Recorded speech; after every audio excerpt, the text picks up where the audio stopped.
Estamos começando agora a nossa videoaula sobre padrões GRASP. Padrões GRASP, pessoal, descrevem os princípios fundamentais da atribuição de responsabilidades a objetos, expressa na forma de padrões. Okay? Quando a gente começa a desenvolver aplicações aplicando a metodologia orientada a objeto, nós temos que controlar diversos aspectos desse desenvolvimento. Um deles é sobre atribuição de responsabilidade a objetos. Como eu vou descobrir uma responsabilidade de algum objeto? Certo? Vocês estudaram em análise de sistemas alguns artefatos da UML que proporcionam essa capacidade de descobrir estas responsabilidades. Um deles é o diagrama de sequência, diagrama de classes também, ele traz alguma descoberta dessas responsabilidades. Bom, dito isso, é importante sabermos que padrões GRASP ele vai apresentar 4 padrões que permitem que a gente entenda como solucionar esse problema da atribuição de responsabilidades. Os padrões GRASP também ele tem como objetivo disseminar o conhecimento entre uma equipe de desenvolvimento. Tanto é que uma pessoa que conheça pelo menos os conceitos de padrões GRASP, ele consegue se encaixar em uma equipe de desenvolvimento com maior facilidade. Ele começa a falar a mesma língua dos mais experientes. Okay? Em uma tradução livre, nós temos aqui que padrões GRASP tem essa concepção aqui de padrões gerais de atribuição de responsabilidade de software. Okay? Nós temos alguns padrões e dentre eles nós temos os seguintes padrões. Aqui ele só vai demonstrar para mim quais são os padrões que foram apresentados, tá?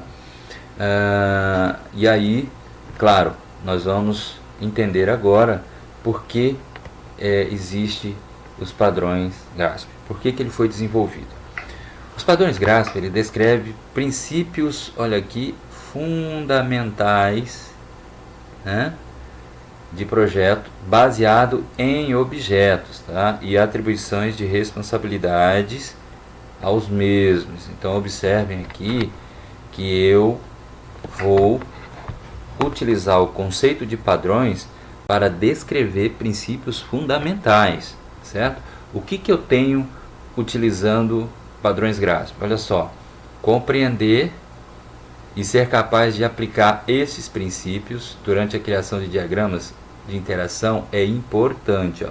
Quando ele fala diagramas de interação, eu vou utilizar aqui diagramas que fazem a apresentação de objetos que interagem entre si, que fazem colaborações entre si. No caso aí que eu citei agora há pouco, diagramas de sequência. Há também o diagrama de colaboração, certo? Então, quando os padrões GRASP são utilizados, qualquer novato, né, na tecnologia, ó, de objetos necessita dominar esses princípios básicos aqui, certo? Então, é importante sabermos para que serve desculpa aí, pessoal, para que serve então o padrão GRASP, tá? Bom, dessa forma, nós temos que saber também o que os padrões GRASP fazem. Olha só, eles são a base de um projeto orientado ao objeto, tá? Então nós temos aqui que ele sendo base, ele vai proporcionar a facilidade de comunicação na equipe e a facilidade do desenvolvedor em compreender como atribuir responsabilidades a objetos. Bom, eu estou falando em responsabilidade, mas o que é uma responsabilidade? Veja, pessoal, responsabilidade é a funcionalidade principal de um componente de software. Quando eu digo componente de software, eu estou dizendo um componente que faz alguma coisa no sistema. Por exemplo, o sistema de vendas. O sistema de vendas é parte de um sistema global, onde esse sistema ele tem a responsabilidade de realizar vendas, certo? Mas Quando eu falo que eu estou trabalhando com responsabilidades, eu vou um pouco mais a fundo, porque nós sabemos que um sistema de vendas, claro, tem a responsabilidade de controlar a venda de algum negócio. Mas aqui, as funcionalidades que eu estou traduzindo em responsabilidades, significa dizer que qual parte do sistema realiza uma determinada tarefa. Mesmo o sistema de vendas, ele é composto por outros componentes, certo? Componente de pagamento, componentes que vai calcular o imposto, componentes que vai fornecer os produtos vendidos, componentes que vão auxiliar em regras gerais, cálculos que envolvam o sistema de vendas. E é aí que entra essa concepção de responsabilidades. Um objeto, uma classe, ela pode ter apenas uma única responsabilidade. Nós vamos estudar daqui para frente como isso funciona, ok? Observe agora que os padrões Graspes, ele apresenta para mim 5 padrões, e são 5 padrões básicos, que é o que nós vamos estudar nessa videoaula. Temos aí o especialista, temos o criador, né? Temos o alta coesão, o baixo acoplamento e o controlador. São 5 básicos que são importantes para o estudo daquele que quer desenvolver aplicações orientadas a objeto, tá? Então, esses padrões ele tratam de questões comuns, questões que a gente está a todo momento lidando, e problemas fundamentais de projetos, ok? Então, nós estudando os padrões, teremos condições de, claro, resolver problemas comuns e, claro, aqueles fundamentais, certo? Agora que a gente já tem uma noção do que serve, né, os padrões Graspes, nós vamos entender então para que serve o padrão especialista, o padrão expert, o especialista na informação.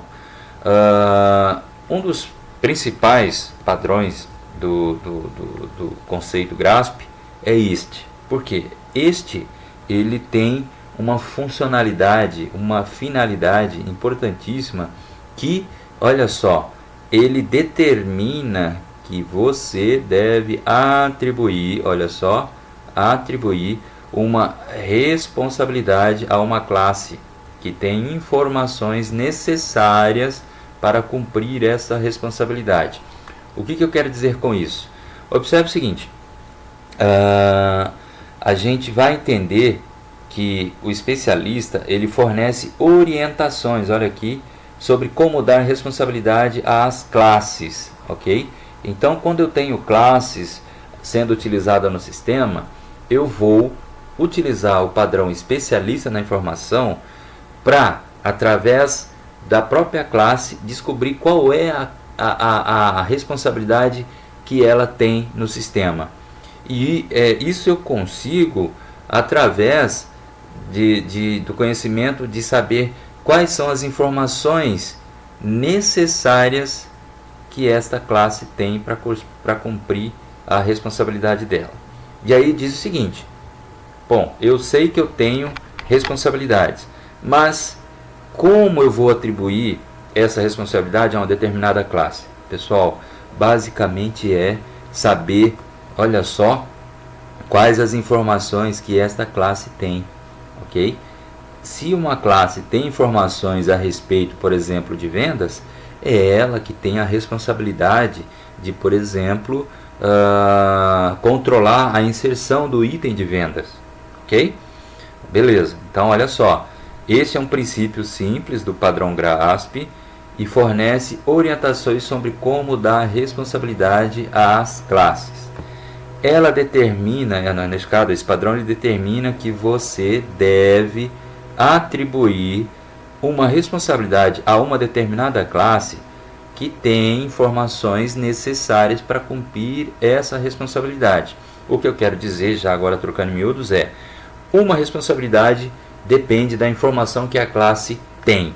Quando eu falo que a informação que a classe tem é o seguinte, as informações que ela trata, as informações que ela obtém do usuário para manter no sistema, ok?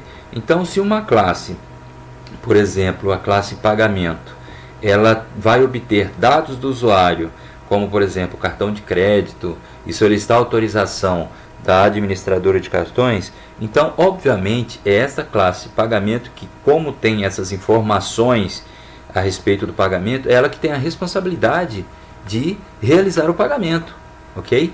Então nós temos que fazer essa associação, certo?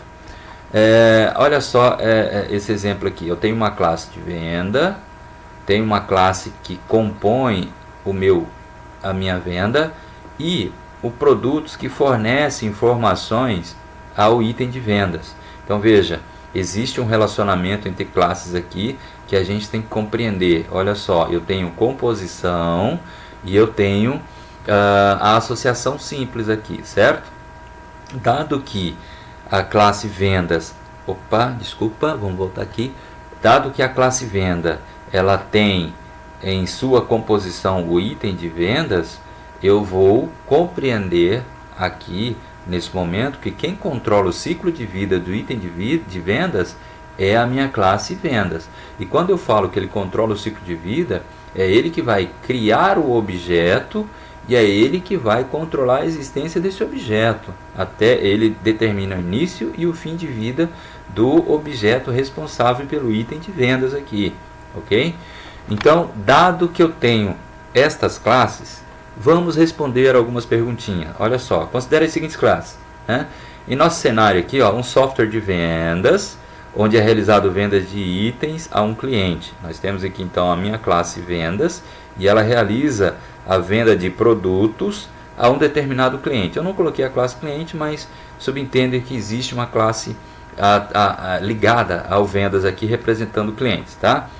Aqui temos de atribuir uma responsabilidade para determinar o cálculo total, olha aqui, das vendas, né? Qual classe deve lidar com essa responsabilidade? Responsabilidade de quê? De determinar o cálculo, tá? Lembrem-se que responsabilidade, na verdade, se trata de uma funcionalidade do sistema. Nós temos funcionalidades que dizem respeito à funcionalidade geral, vamos dizer assim, e funcionalidades específicas. Uma das funcionalidades específicas aqui é essa, calcular o total de vendas, tá? E aí há essa pergunta, quem deve lidar com essa responsabilidade? Nós temos duas opções, ou a classe de vendas, ou a classe item de vendas, ou essa daqui controla, ou essa, certo? Bom, dito isso, feito essa pergunta, qual classe deve lidar com essa responsabilidade, certo? Bom, pessoal, a resposta é a seguinte: quem tem a informação necessária para fazer o cálculo total das vendas? Observe muito bem aqui que itens de vendas faz parte da venda. Se ela faz parte da venda, logicamente, vendas é que vai ser responsável por calcular o total de vendas. Aí alguns podem me perguntar, professor, mas o item de vendas é que vai estar lá registrando todos os itens que foram vendidos, né? Uma caneta, né? Um pendrive e assim por diante, correto? Correto, mas olha, a responsabilidade desta classe é fornecer os itens que foram vendidos pela venda, ok? E como venda é composta pelo item de vendas, ou seja, esse elemento ele faz parte do item de venda, da venda, então é a venda aqui que vai ter essa responsabilidade. Mas se aquele que achar ainda que está em dúvida sobre essa questão, veja bem, o item de vendas ele não consegue controlar o total de vendas. Na verdade ele consegue. O problema é que a toda vez que você incluir um item de vendas aqui, ele vai ter que ficar mantendo a informação do total de vendas aqui. Olha, ele vai manter o total de vendas para cada item. Se você tiver 100, pessoal, se você tiver aqui 100 itens de venda nessa classe, certamente você vai ter 100 total de vendas, e isso não é o ideal. Veja, eu posso ter apenas um total das vendas, eu quero saber quanto custou todos os produtos vendidos.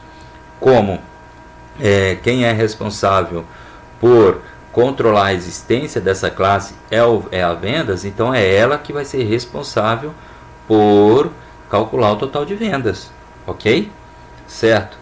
E qual que é o papel de produtos aqui? O papel de produtos é simplesmente de fornecer dados para a minha classe item de vendas. Fornecer dados sobre qual é a descrição do produto, qual é o preço dele e qual é o estoque provável dele, ok? Beleza. Então vejam, aqui nós temos o padrão especialista atuando, né? Eu já falei para vocês agora, por exemplo, ó, que o produto vai fornecer dados para o item de vendas, certo? O item de vendas tem a responsabilidade, sabe do que? De, olha, calcular o subtotal, correto? Quando ele calcula o subtotal, ele consegue fazer isso porque ele detém as informações de cada item vendido aqui, certo? Se ele tem cada informação sobre os itens vendidos, é óbvio que ele vai conseguir calcular o subtotal de cada item, ou seja, a quantidade vezes o preço de cada item vendido. Veja, ele consegue controlar cada item.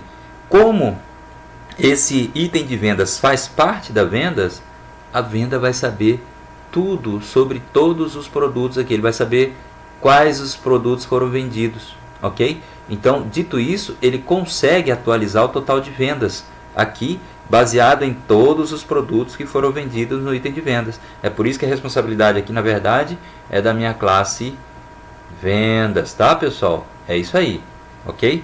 Eu vou parar por aqui agora a nossa videoaula sobre padrões GRASP, na questão do estudo especialista na informação, para o vídeo não ficar muito grande. Até mais!